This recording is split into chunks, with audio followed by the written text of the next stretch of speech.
Summer Sun by Texas. All right, it's time to ask what makes us human. My next guest is one of the UK's most high-profile businesswomen. She's credited with turning a fusty little department store in Knightsbridge called Harvey Nichols into the trendy fashion destination it is today. Since then, she's launched her own retail consultancy, working for clients from Louis Vuitton to Mercedes. She's also had a successful career in TV. She's written several hundred books and somehow found time to advise the government on the future of the high street. BBC Radio 2 asks the question, what makes us human? The self-styled queen of shops, Mary Portas, is here to tell us what she thinks makes us human. When I was 16 years old, my mother died suddenly of meningitis. And a couple of years later, my father died too. Aged 19 and only just out of school, I was left with no support and with a younger brother to look after. And the final kick came when our family home went to my father's new wife after his death, leaving my younger brother and I homeless. No, it wasn't a great time, but out of that darkness came light. And for the first time ever, I experienced how powerful kindness can be. My brother Lawrence and I were taken in by friends of my parents, Sheila and Harry. They weren't relatives, I must add. They were just good people, with a small 3-bedroom house and 4 children of their own.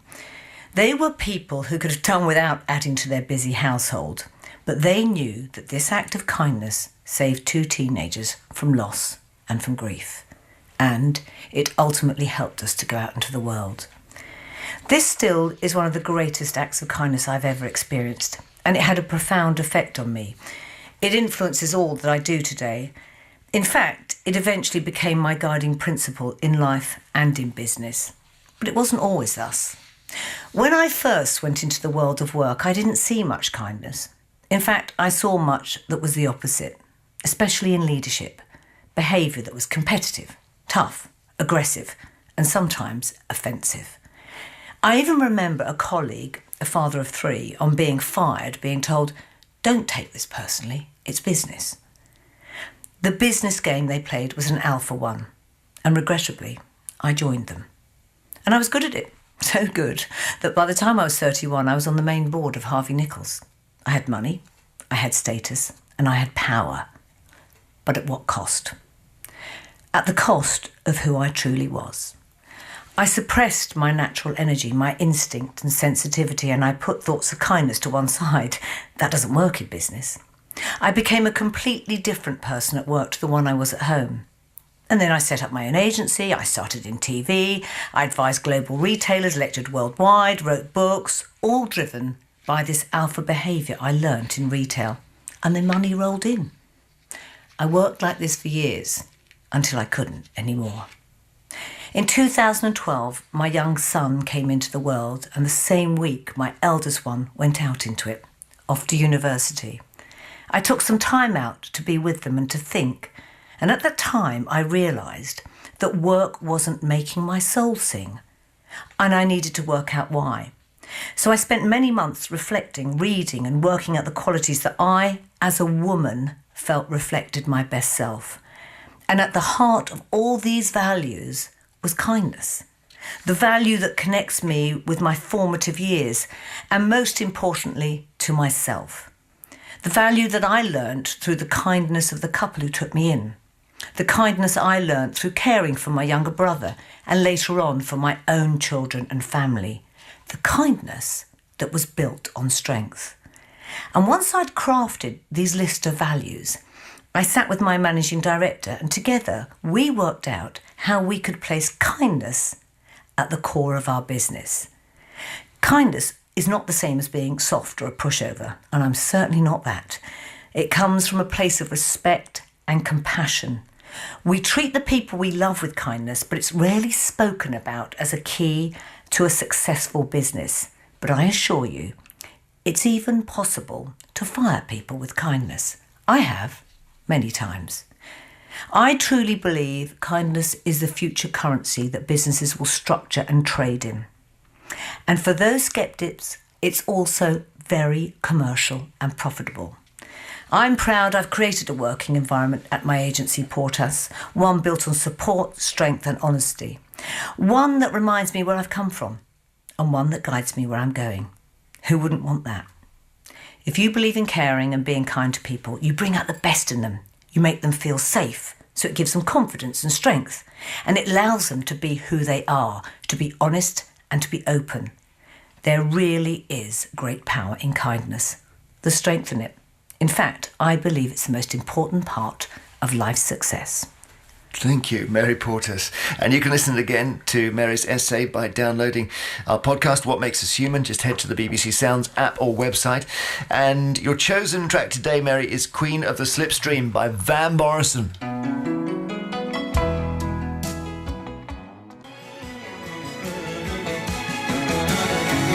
Van Morrison, chosen by Mary Portas, Queen of the Slipstream. Oh, it's incredibly beautiful, isn't it? Isn't it just? Isn't it just? My son came into the world to that. And every time I hear it, just something just turns in my heart so deeply. And other tracks by him as well. And I know this comes, from the Irish side of your family? The Belfast side of my family. My father was from there. And every one of my family are Van Morrison. And my brothers will send me texts going, what about this track again? You know, he's just an incredible force, an incredible talent. And it's actually his music's the backbone to my life. Yeah. And still going. Yeah, and still going.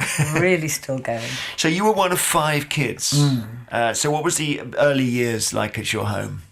Oh, fantastic. I mean, I grew up, we had very little. We were in a little 5 of us. I was 4th out of 5, but there was just, I think the power of that family was my mother.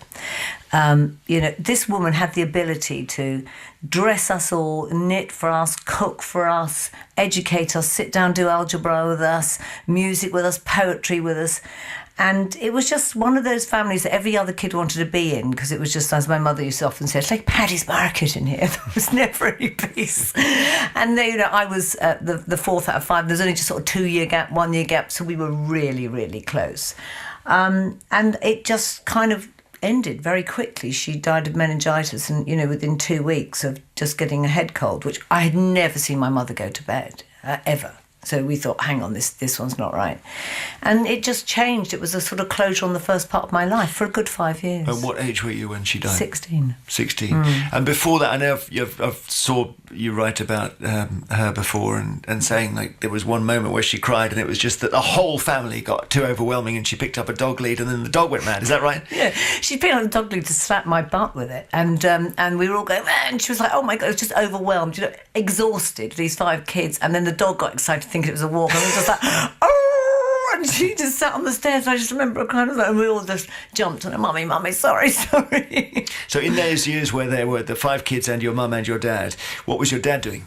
Working hard. My dad was great. You know, he was, but it's interesting. You know, I was talking about this yesterday because I'm doing my book tour, and I was talking about the power of the male. And even though, you know, my father worked hard, he came over from Belfast, married my mother, who was from a farming family, Catholic, and my father was a Protestant from Belfast. So this was like, you can imagine the clash in the late 50s, 60s, comes over and settles in Watford. And he made an incredible career for himself. He was a hard-working man. He went into sales, retail.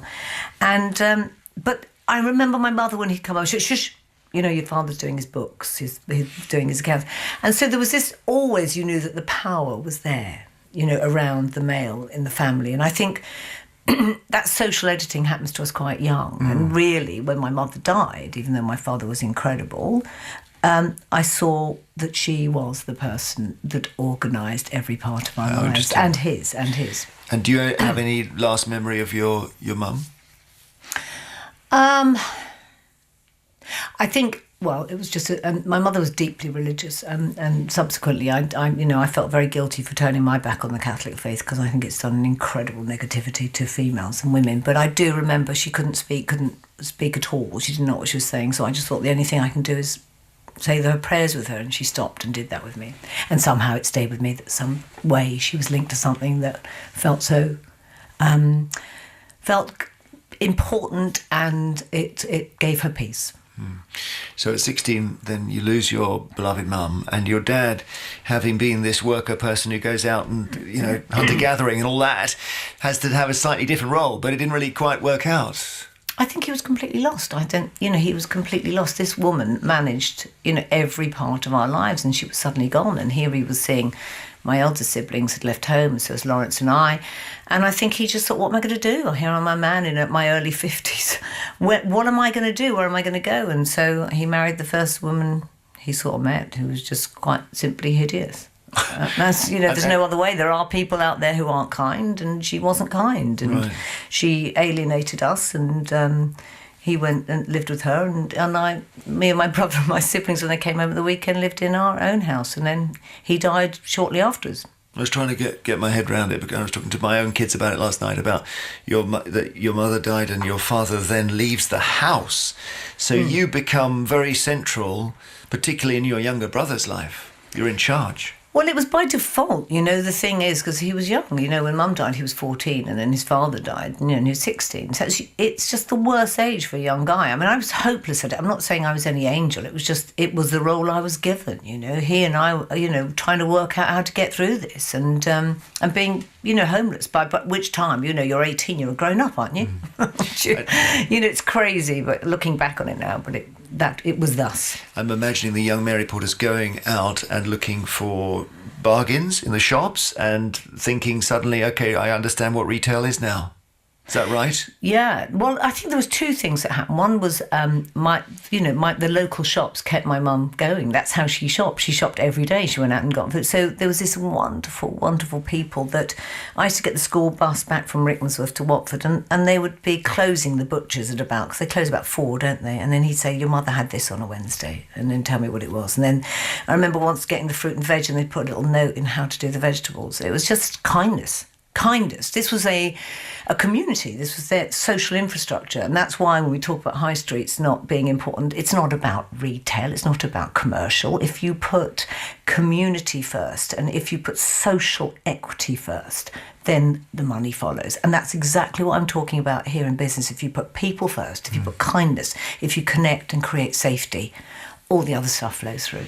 So as your childhood goes to adolescence and you start to think about the world, you don't get drawn immediately towards retail. It's acting, I gather. Go to RADA. Well, I did. I got into RADA, but it was all through my school life. That's what I wanted to do. But I was kind of thrown, because then I had nowhere, and I had no money, and I just was like, I need to earn money.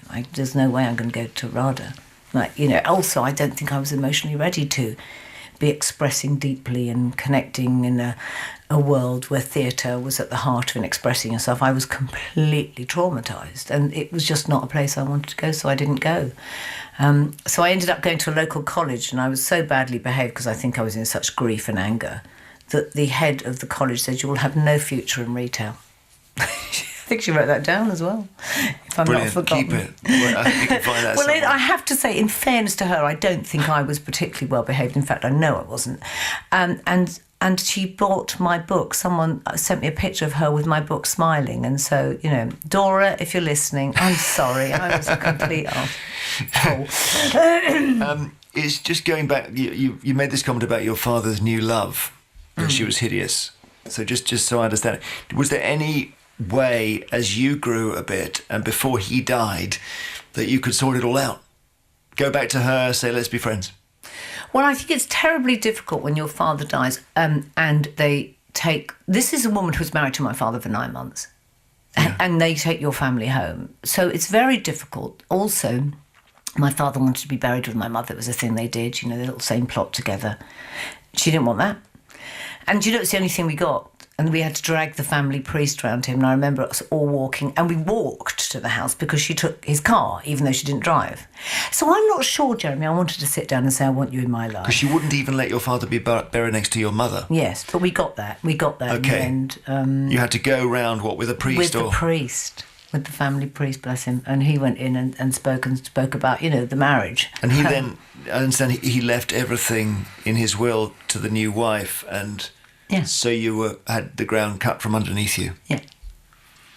Right, so you start to think about living on your wits a bit here. I think I've been doing it for too long since. I think I've rested the last few years. Rested in my head.